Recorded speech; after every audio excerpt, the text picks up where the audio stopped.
Hai,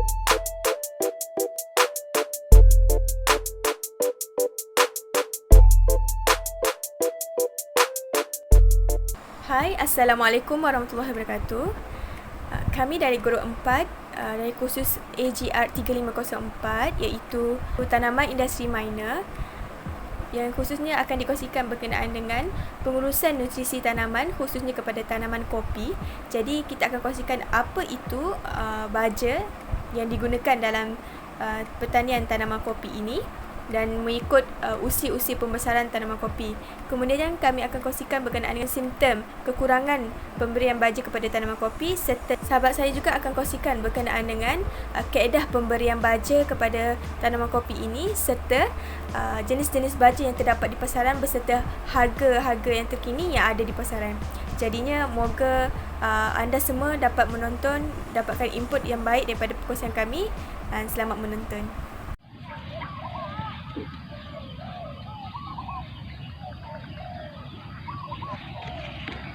Hai, nama saya Chomisan. Hari ini saya akan terang tentang apa itu baja dan kenapa kita perlu membuat pembajaan untuk tanaman kopi dan juga keperluan baja untuk pokok kopi.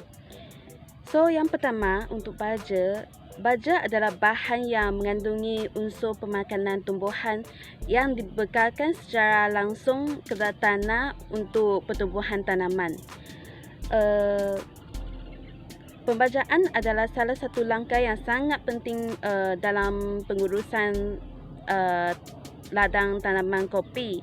Ini disebabkan kita nak memastikan pokok kopi kita mengandungi nutrien yang cukup dan untuk meningkatkan hasil tanaman pokok kopi dan juga menghasilkan buah kopi yang berkualiti.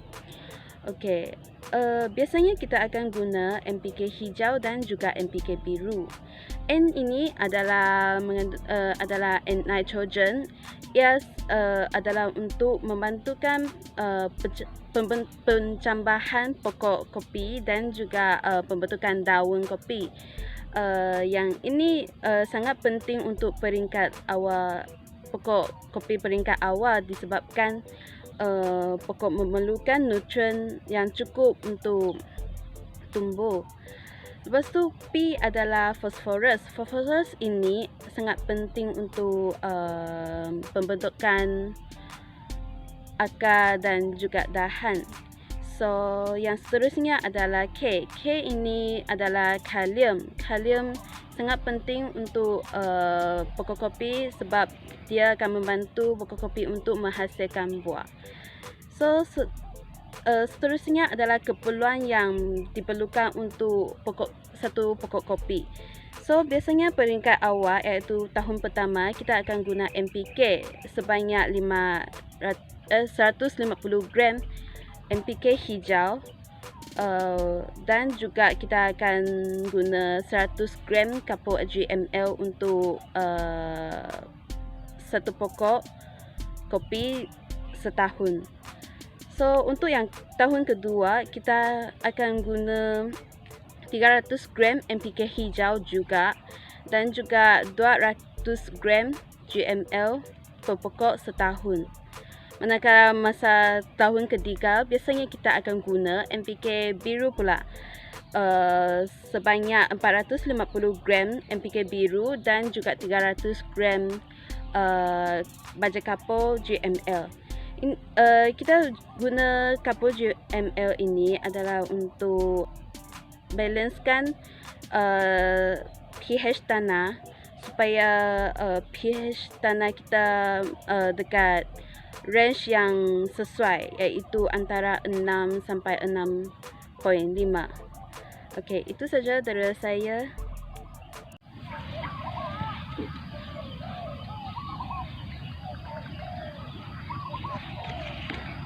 Assalamualaikum warahmatullahi wabarakatuh dan hai, saya Rabiatul Adia binti Shuaib.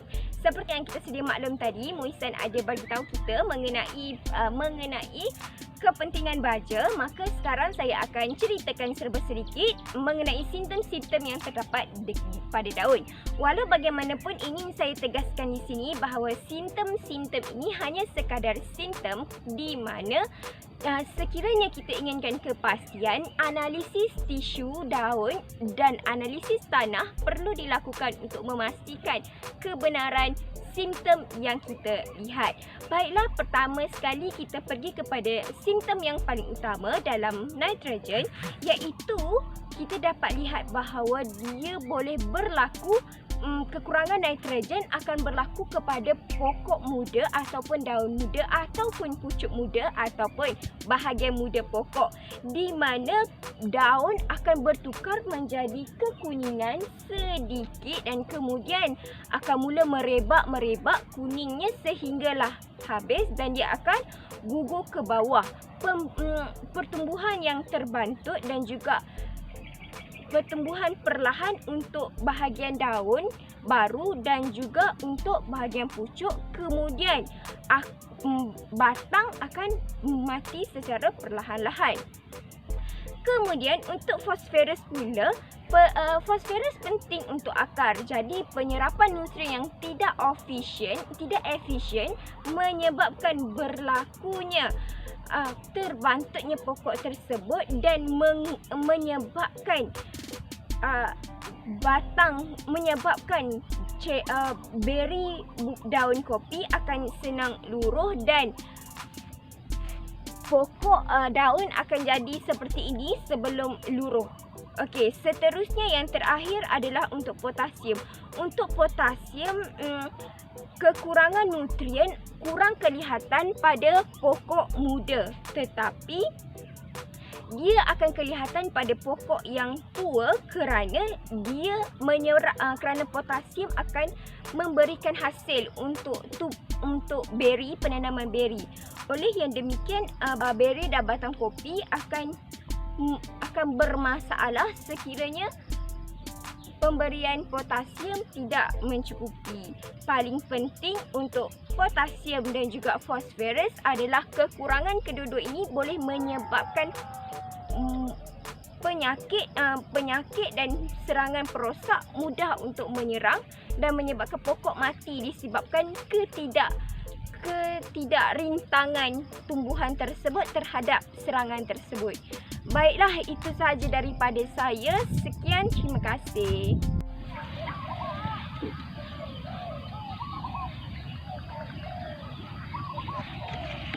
Assalamualaikum dan hai. Hari ini saya akan tunjukkan cara pembajaan pokok kopi liberica. So, baja yang digunakan adalah Super K18. Baja ini digunakan untuk pembungaan dan untuk pembesaran buah, untuk penghasilan buah. Teknik yang digunakan untuk membaja pokok ini adalah tabur di sekeliling kanopi pokok ini dan jumlah yang digunakan adalah sebanyak 500 gram.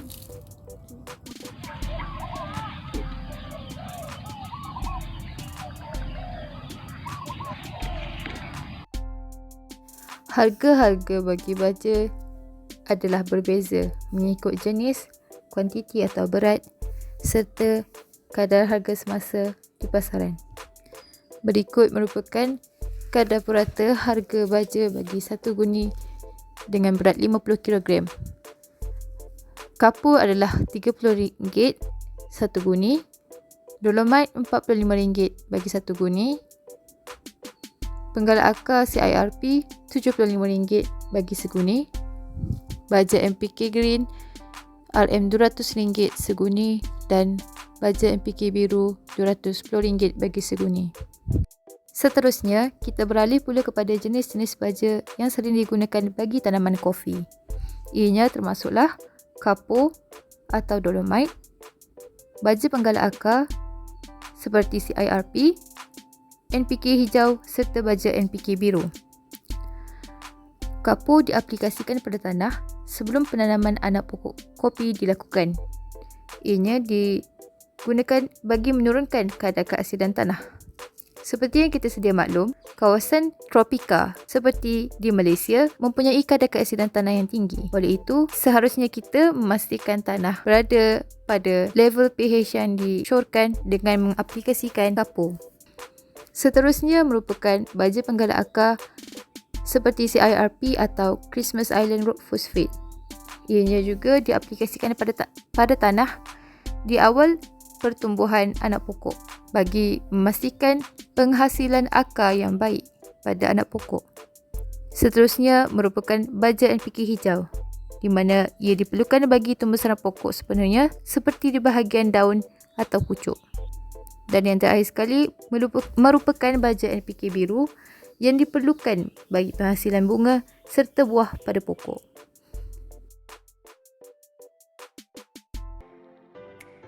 Menarik bukan perkongsian daripada kami. Jadi terima kasih kerana memberi perhatian sehingga ke akhir perkongsian video ini. Jadinya moga perkongsian-perkongsian diberikan oleh sahabat-sahabat saya memberikan pengetahuan lanjut kepada anda semua dan semoga bermanfaat untuk semua. Terima kasih.